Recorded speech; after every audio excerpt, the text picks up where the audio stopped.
గడ్చిరోలిలో భారీ ఎన్కౌంటర్ జరిగింది. జవాన్లు మావోయిస్టులకు మధ్య జరిగిన కాల్పుల్లో 12 మంది మావోయిస్టులు మృతి చెందారు. ఘటనా స్థలిలో పోలీసులు భారీగా ఆయుధాలను స్వాధీనపరుచుకున్నారు. 7 గంటలుగా 2 వర్గాల మధ్య ఎన్కౌంటర్ జరిగింది. జలశక్తి ఆపరేషన్లో భాగంగా మావోయిస్టుల కోసం పోలీసులు కూంబింగ్ నిర్వహిస్తున్నారు. బండోలి గ్రామ సమీపంలో 12 నుండి 15 మంది మావోయిస్టులు ఉన్నట్టు సమాచారం అందడంతో పోలీసులు వెళ్లారు. దీంతో ఇరు వర్గాల మధ్య కాల్పులు జరిగాయి.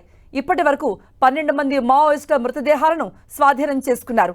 చనిపోయిన వారిలో తిప్పగడ్డ దళం ఇన్ఛార్జ్ డీవీసీఎం లక్ష్మణ్ అత్రం ఉన్నారు. కూంబింగ్ ఇంకా కొనసాగుతోంది.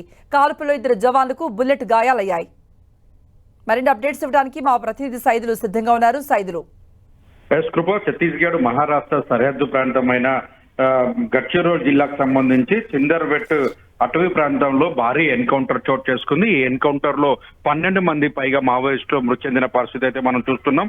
దాదాపుగా 12 మంది మావోయిస్టులు మృతి చెందడంతో పాటు వారి దగ్గర నుంచి చనిపోయినటువంటి ఘటనా స్థలం నుంచి భారీ ఎత్తున ఎస్ఎల్ఆర్లు కావచ్చు, మొత్తం పెద్ద ఎత్తున కూడా ఆయుధాలను కూడా స్వాధీనం చేసుకున్న పరిస్థితి మనం చూస్తున్నాం. మొత్తంగా దాదాపుగా కేంద్ర ప్రభుత్వం మావోయిస్టుల ఏరువైతే లక్ష్యంగా కొనసాగుతున్న జలశక్తి ఆపరేషన్ కూంబింగ్ ప్రక్రియను దాదాపుగా 2 రోజులుగా కొనసాగిస్తుంది. ఆ ప్రాంతంలో మావోయిస్టులు పెద్ద ఎత్తున ఉన్నారు అని చెప్పి ఆ ప్రాంతంలో పూర్తిగా చందువెట్టి అటవీ ప్రాంతంలో కూంబింగ్ నిర్వహించడంతో దాదాపుగా 7 గంటల పైగా ఉదయం మధ్యాహ్నం నుంచి ఇప్పటి వరకు చూసుకున్నట్లయితే 7 గంటలకు పైగా కూడా మావోయిస్టులు అటు జవాన్ల మధ్య కాల్పులు చోటు చేసుకుని ఈ కాల్పుల్లో పెద్ద ఎత్తున మావోయిస్టులు మృతి చెందడంతో పాటు 2 జవాన్లకు కూడా గాయాలైనాయి. 2 గాయాలైనటువంటి దాంట్లో కూడా సతీష్ అనేటువంటి ఏఎస్ఐకి సంబంధించి ఆయన కూడా మెరుగైన వైద్యం కోసం కూడా నాగపూర్ ఆసుపత్రికి హెలికాప్టర్ లో తరలించారు. మొత్తంగా మృతి చెందినటువంటి మావోయిస్టులకు అంటే జవాన్లకు ఆపరేషన్ కు సంబంధించి పెద్ద ఎత్తున సక్సెస్ సాధించినందుకు డిప్యూటీ సీఎం దేవేంద్ర ఫడ్నవీస్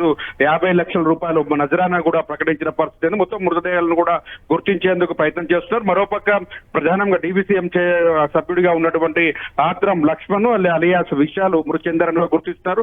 మరో 11 మంది మృతదేహాలకు సంబంధించినటువంటి కూడా కొనసాగుతున్న పరిస్థితి. వారు ఎవరు ఏ స్థాయి క్యాడర్ అని చెప్పేసి కూడా అధికారులు మాత్రం అంచనా వేస్తున్న పరిస్థితి అయితే ఉంది. కృప రైట్ సైదులు.